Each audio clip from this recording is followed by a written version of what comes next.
Okay, for this one, when a glass rod is heated, a yellow flame is observed around the point of heating. What might this yellow flame indicate? Well, it might indicate the elements that that glass rod is made of.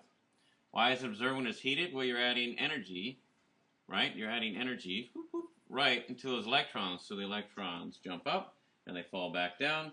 So this goes into the jumping up, the falling back down, gives off the energy as they go back to their ground state, and that energy we see as light, in this case yellow light. The line spectrum of lithium has a red line at 670.8 nanometers. Calculate the energy of a photon with this wavelength. The formula in the pre-lab of the book is going to be difficult because the formula was in the pre-lab, but the formula wasn't in the book like I thought it was. So you have to use energy equals Planck's constant times frequency, and the speed of light is frequency times wavelength. So you could say that energy equals Planck's constant times the speed of light divided by the wavelength.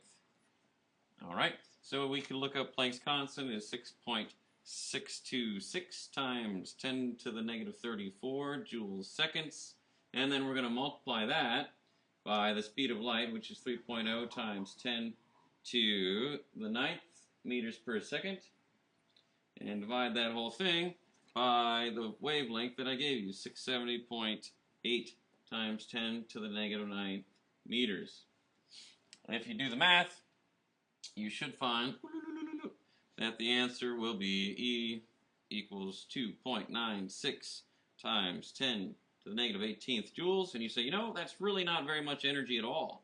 And you're right, because it's only one photon. When you're looking at a light source, you're looking at lots and lots and lots of photons.